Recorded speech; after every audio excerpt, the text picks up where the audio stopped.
cannabis, donc entre apaisement et perturbation. Donc, merci. Voilà, je vais vous parler maintenant, effectivement, avec un titre assez évocateur, entre apaisement et perturbation, parce qu'effectivement, c'est souvent quelque chose qui est amené par les patients qui ont un trouble de l'usage du cannabis, qui vont rechercher un effet hypnotique, un effet pour l'aide à s'endormir dans leur consommation de cannabis. Alors, du coup, quel est véritablement l'impact et comment accompagner les patients au mieux? Donc vous le savez, le cannabis est la substance illicite, la plus consommée à travers le monde, hein. On est autour de 238 millions de consommateurs et le trouble de l'usage, donc en plus Samuel vous a bien décrit, ce à quoi ça correspond. Le trouble de l'usage du cannabis et ben, ça correspond à une part très importante, hein, de ces consommateurs. On est autour de 30. Et on sait très bien que la part de THC, donc un des principaux principes actifs du cannabis, ne cesse d'augmenter en termes de concentration dans le cannabis qui est aujourd'hui vendu, avec une influence non négligeable sur le risque de développer une dépendance chez ces patients. Il y a de plus en plus d'études au cours des dernières années de recherche autour du cannabis, notamment en lien avec la légalisation du cannabis médical et récréatif dans un certain nombre d'États américains, mais aussi un certain nombre de pays. Donc c'est pour ça qu'il y a, pour le coup, la littérature scientifique s'enrichit autour de ce sujet. Si on parle de cannabis, il faut déjà parler de ses effets psychoactifs. Et là où encore, on est sur différents moments en cas de consommation aiguë, en cas de consommation chronique et bien évidemment pendant les périodes de sevrage. En cas de consommation aiguë, les effets qui vont être recherchés par le consommateur vont être essentiellement des effets d'anxiolyse, d'euphorie ou de distorsion cognitive, distorsion de temps et d'espace. Mais parfois, dans des consommations uniques et ponctuelles, il peut y avoir aussi des effets négatifs et désagréables, à type d'anxiété, voire d'idées délirantes, et des difficultés de concentration ou de coordination fine. Sur les effets, lors d'usage chronique, on va surtout avoir des effets neuropsychiatriques avec une majoration de l'anxiété, une majoration de la dépression, et ce fameux syndrome amotivationnel qui va être souvent un des leviers de consultation ou de démarche, pour modifier ses consommations. Ce syndrome amotivationnel qui se caractérise par le fait d'avoir du mal à initier des actions, une tendance à procrastiner, sur ses activités et qui va être un véritable frein, chez les patients qui en souffre et donc va être un levier de consultation. Il y a d'autres complications inhérentes à la consommation, cardiovasculaire ou cancer. Sur le sevrage, là encore, on va avoir un tremblement de terre, hein, et avec beaucoup, beaucoup de symptômes neuropsychiatriques, d'anxiété, de dysrégulation émotionnelle, voire thymique, des modifications de l'appétit, des modifications sur le plan digestif aussi, avec des douleurs abdominales, des modifications digestives et des troubles du sommeil, mais ça, on va y revenir, et des troubles neurovégétatifs comme des sueurs. Le trouble de l'usage du cannabis est extrêmement comorbide, dans un certain nombre de troubles psychiatriques, troubles schizophréniques, troubles bipolaires, et troubles dépressifs. Bien évidemment, la présence de coaddiction et de co-consommation, alcool et tabac, de prime abord, mais aussi de troubles anxieux comme l'état de stress post-traumatique ou le trouble anxieux généralisé. C'est très difficile de dire si ces comorbidités sont des conséquences de la consommation ou des facteurs de risque. Et probablement, là, on est aussi sur des effets bidirectionnels, avec une influence mutuelle de ces comorbidités et du développement du trouble de l'usage. Qu'est-ce qui se passe sur le plan neurobiologique? Le cannabis va être un agoniste des récepteurs CB1 et des récepteurs CB2. Les récepteurs CB1 étant plutôt situés au niveau du système nerveux central, les CB2 plutôt au niveau périphérique. Et en fait, on va avoir une augmentation via l'action donc sur les CB1 de la libération d'un certain nombre de neurotransmetteurs et notamment de la dopamine. Ça, c'est en cas de consommation aiguë. On a une augmentation, un pic de libération de dopamine. Par contre, quand on va avoir une consommation chronique et régulière, progressivement, on va avoir une diminution de cette libération avec une diminution des taux de concentration en intersynaptique. Donc, qu'est-ce qui se passe sur le plan du sommeil? Eh ben, il y a un peu deux parties. Donc, tout d'abord, qu'est-ce qui se passe il y a beaucoup d'études du coup sur le cannabis médical qui est du coup légalisé dans un certain nombre de pays. Et donc, j'ai retrouvé une première méta-analyse qui montrait donc les effets du cannabis sur le sommeil. C'était des études de cohorte de patients de plus de 18 ans qui qui ont essayé d'évaluer donc l'impact sur le trouble insomnie avec un diagnostic qui était fait grâce à des outils valides, EASY, donc l'index de sévérité de l'insomnie, et le PSQI. Et on comparait, enfin, ces études comparaient le produit, la consommation de cannabis à un traitement standard ou un placebo. Il y avait 5 études qui ont été incluses dans cette méta-analyse, 2 essais contrôlés randomisés et 3 études de cohorte.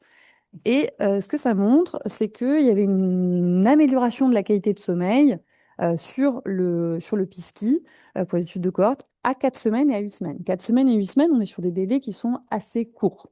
D'accord? On n'est pas sur une consommation chronique de plusieurs années. Mais en tout cas, à court terme, on a une amélioration de la qualité de sommeil ressentie par le patient.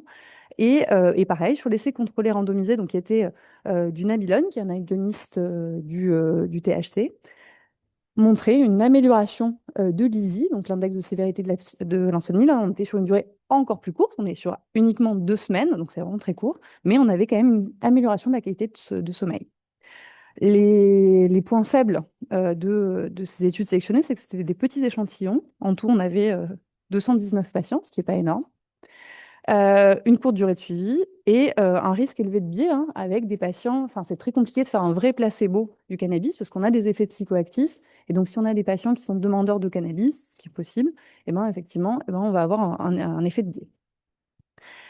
Cette méta-analyse soulignait qu'il y avait quand même pas mal d'effets indésirables, même à court terme, avec surtout des troubles cognitifs, ce qui est assez attendu.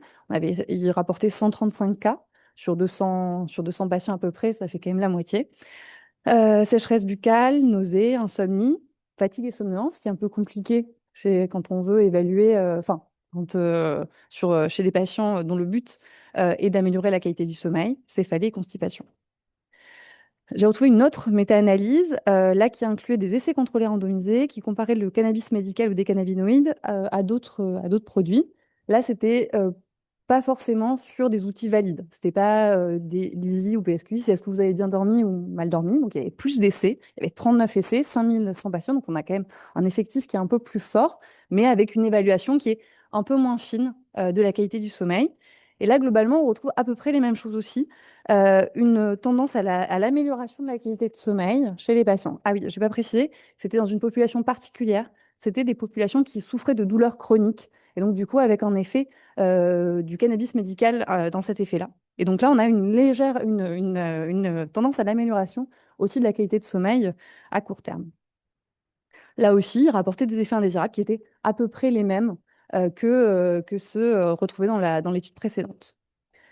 Donc finalement, il semble y avoir des bénéfices sur la qualité de sommeil, mais ces effets de bénéfices semblent, en tout cas là pour les études à court terme. Donc on peut se poser la question des effets du cannabis à moyen long terme.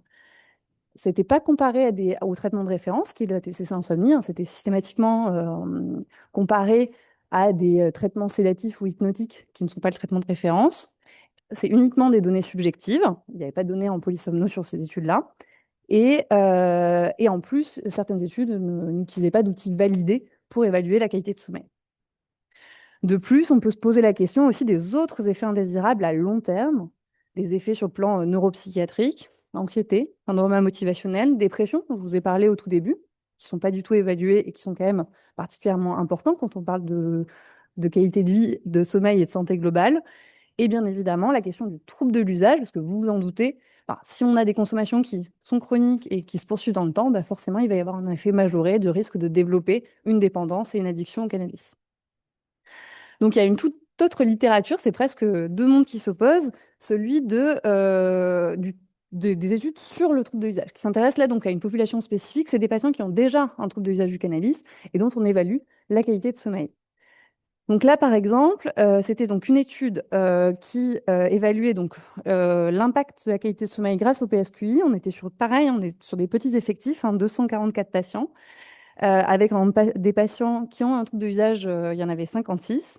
Et là, ce qui montrait, c'était une aggravation des troubles du sommeil chez les patients qui avaient un trouble de l'usage du cannabis léger et modéré. Et par contre, ceux qui avaient un trouble d'usage du cannabis sévère n'avaient pas il n'y avait pas de différence sur la qualité de sommeil. Donc, résultat un peu étonnant. L'hypothèse qui était formulée par les auteurs, c'était peut-être que justement, chez les patients qui avaient des consommations qui étaient plus modérées, plus légères, eh ben, il y avait en fait un effet de sevrage régulier. Ils ne consommaient pas tous les jours, donc il y avait des sevrages qui étaient occasionnels et donc qui altéraient la qualité de sommeil. Et que les résultats qui étaient retrouvés étaient en lien avec ça. Une autre étude que j'ai retrouvée, c'était une étude sur, pour le coup, qui évaluait des scores de risque polygénique, donc qui évaluait l'impact du trouble du sommeil sur le risque de prédire un trouble de l'usage du cannabis. Et donc là, ça montrait que, pour le coup, le trouble de l'usage du cannabis augmentait le risque d'insomnie et augmentait le risque de chronotype vaspéral. Donc là, on avait une association un peu plus claire. Un autre aspect, je l'ai évoqué tout à l'heure, c'est l'effet de la santé mentale au sens large, des symptômes d'anxiété ou de dépression sur l'influence qu'ils peuvent avoir sur les liens entre sommeil et troubles de l'usage. Et donc là, c'était une étude qui s'intéressait à une population un peu particulière, une population de vétérans, suivie sur 12 mois. Donc là, on était sur un suivi qui était quand même plus important, plus long. Et ça montrait que l'insomnie augmentait l'anxiété et le stress dans cette population, que le stress augmentait le risque de troubles de l'usage de cannabis et que le trouble de l'usage du cannabis augmentait le risque d'insomnie et le risque de stress. Donc quand même, en tout cas, on sent que quand on est sur des consommations qui sont plus prolongées, qu'on a des symptômes neuropsychiatriques qui commencent à apparaître, eh ben, on a plus de risques sur le plan de la qualité de sommeil et le risque de troubles de l'usage du cannabis qui est assez logique. Une autre étude en ce sens, là, qui s'intéressait à l'inverse, qui regardait quel était le risque de développer un trouble de l'usage du cannabis en fonction de l'effet recherché par le patient pour soulager ses symptômes. Donc, est-ce qu'il s'agissait de soulager des symptômes d'insomnie? Est-ce qu'il s'agissait de soulager des symptômes physiques, généralement de la douleur? Est-ce qu'il s'agissait de soulager des symptômes psychiatriques comme de l'anxiété? Et donc, on voyait que dans tous les cas, il y avait une augmentation du risque de développer un trouble de l'usage et qui était multipliée par 2 chez les patients qui recherchaient à soulager des symptômes de sommeil, multiplié par 4 pour des symptômes physiques et multiplié par 3 pour la santé mentale. Sur le sevrage, là c'est pour le coup, il n'y a pas de débat. Pendant le sevrage, il y a des troubles du sommeil, ça fait même partie des critères diagnostiques, c'est un des symptômes cardinaux du sevrage du cannabis, avec un pic entre 2 à 6 jours et essentiellement qui correspond à des symptômes d'insomnie associés à des rêves intenses. Donc là, voilà, c'est pour le coup pas de doute. La question qu'on peut se poser, c'est le recouvrement et l'amélioration de la qualité de sommeil à distance de l'arrêt. Donc là, il s'agit d'une étude où c'était des patients alors, qui n'avaient pas tout à fait arrêté, mais en tout cas qui modifiaient leur consommation, un groupe qui augmentait et un groupe qui diminuait leur consommation de cannabis sur plusieurs semaines. Et ceux qui diminuaient avaient une tendance à l'amélioration de la qualité de sommeil à distance par rapport à ceux qui augmentaient. Donc on voit quand même qu'il y a un effet positif de la modification et de la diminution du cannabis. Sur la question de l'architecture de sommeil, jusqu'à ce que je vous fasse cette présentation aujourd'hui, j'aurais dit que, il y avait une amélioration de la qualité de sommeil sur des consommations, sur l'architecture de sommeil, sur des consommations ponctuelles. Effectivement, il y a un certain nombre d'études qui montrent une diminution de la latence d'endormissement, une diminution des réveils nocturnes. Et là, j'ai retrouvé une méta-analyse qui a été publiée cette année dans Sleep Medicine Review et qui montre qu'en fait, à court terme, il n'y a pas de différence entre des patients qui consomment ou qui consomment pas de cannabis. Donc probablement, en fait, pas de modification de l'architecture de sommeil. Donc il y a un impact sur l'aspect subjectif, mais par contre, qui n'est pas retrouvé de manière objective, en tout cas, si on associe les résultats de plusieurs études. Voilà, donc résultat qui m'a moi-même étonnée. Et donc on était sur des durées de suivi qui sont assez courtes, hein, entre 1 semaine et 4 semaines. Et par contre, il redisait que sur le sevrage, par contre, pas de doute, même sur l'architecture de sommeil, on a des modifications, même sur des suivis qui sont assez courts, avec une diminution de la durée totale de sommeil, une augmentation de l'endormissement, donc un endormissement qui est plus long, et un rebond au niveau du sommeil paradoxal. L'effet sur les cauchemars, donc pareil, qui est souvent un levier important de consommation des patients du cannabis, ils vont rapporter une consommation avisée d'arrêt des cauchemars. Et donc, effectivement, hein, il y a des études qui montrent qu'il y a un arrêt de l'activité onirique chez des patients consommateurs de cannabis. Donc, on imagine très bien l'intérêt chez des patients qui ont, par exemple, un état de stress post-traumatique et qui vont s'automédicamenter grâce au cannabis. Là, pareil, j'ai retrouvé une revue systématique, donc pareil, pas de méta-analyse, donc on ne peut pas tout à fait conclure, mais qui montrait donc bien évidemment des effets indésirables sur un risque de majoration d'anxiété, risque de majoration de dépression, et en fait une non prise en charge notamment des symptômes de stress post-traumatique. Et on ne pouvait même pas conclure en fait sur l'effet, c'est pas très clair en fait sur l'effet sur les cauchemars de manière directe. Est-ce que ça les annule ou pas? Il n'y avait pas de conclusion très claire. Donc là, pour le coup, une littérature qui est finalement indistincte. Sur les apnées du sommeil, j'ai retrouvé qu'une seule. Enfin, il y a peu de recherches en fait sur ce sujet-là. Avec donc là, c'était une étude qui avait quand même pas mal de biais parce qu'en fait, elle comparait des patients consommateurs de cannabis à des patients non consommateurs.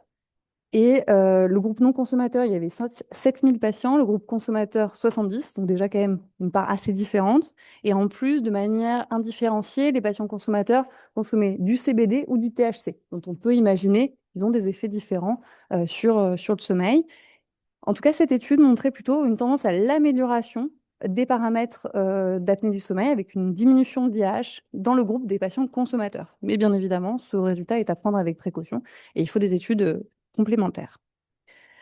Sur le CBD, qui est une question qui revient régulièrement en consultation, là, il s'agit aussi d'une étude de méta-analyse publiée cette année qui montre qu'il n'y a pas d'effet du CBD. Donc, pas de détérioration, pas d'effet d'amélioration du CBD sur le sommeil, pas d'effet constaté en méta-analyse. Voilà. C'est un premier résultat qui est quand même important. C'est des études qui ne sont pas simples à faire parce qu'en fait, souvent, il y a quand même des co-consommations, THC, CBD. Donc, d'arriver à avoir des populations qui consomment uniquement du CBD, c'est pas évident. Donc là, c'est un premier résultat qui est ce qu'il est. Mais... Et donc, on se pose toujours la question de savoir justement comment pouvoir améliorer la prise en charge de nos patients. Et donc, est-ce que si on prenait en charge les patients si on ciblait la prise en charge du sommeil, est-ce que ça aurait un impact sur la dynamique et le pronostic addictologique? Eh ben, j'ai retrouvé une étude donc, qui évaluait la TCC insomnie chez des patients avec troubles de usage du cannabis, donc, qui avec un suivi intéressant, parce que pour le coup, c'était un suivi de 18 mois. Par contre, il n'y avait pas de groupe contrôle, donc ça, c'est quand même un petit problème, enfin, un gros problème, qui évaluait le sommeil de manière subjective grâce à l'ISI et avec des paramètres objectifs en actigraphie. Et globalement, c'était plutôt assez positif, parce qu'en fait, ça montrait une amélioration de la qualité de sommeil des patients qui bénéficient de la TCC insomnie à 3 mois et à 6 mois. Donc ça, on est plutôt content, hein. C'est-à-dire que même s'ils ont un trouble de usage du cannabis, eh ben, on a quand même une amélioration de la qualité de sommeil. Il y avait une diminution de la latence d'endormissement avec l'actigraphie. Donc pareil, sur le plan objectif, on retrouvait aussi des résultats positifs. Et en plus, il y avait un effet positif sur le cannabis avec une diminution à 3 mois dans 80% des cas. Donc plutôt quelque chose de positif sur ce shot, bien évidemment, ça doit être réévalué. Et donc, pour conclure, il semble qu'il y ait y avoir donc une interaction bidirectionnelle entre troubles de l'usage du cannabis et troubles du sommeil, moins clair, bien évidemment, avec des consommations ponctuelles. Et comme ça vous l'a été dit, effectivement, médié par des comorbidités communes, un impact sur le circuit de la récompense et les modifications des rythmes. En tout cas, l'usage ponctuel semble améliorer la qualité de sommeil, mais non retrouvé sur des paramètres objectifs de sommeil. L'usage chronique, par contre, il semble y avoir un arrêt de l'effet positif sur le sommeil, avec un risque majoré de développer un trouble de l'usage et un impact sur la santé mentale. Et par contre, il n'y a pas de doute sur l'impact sur le sevrage du cannabis. Voilà, donc on peut se poser la question de prendre en charge de manière spécifique ces patients sur le sommeil. Je vous remercie. Merci beaucoup.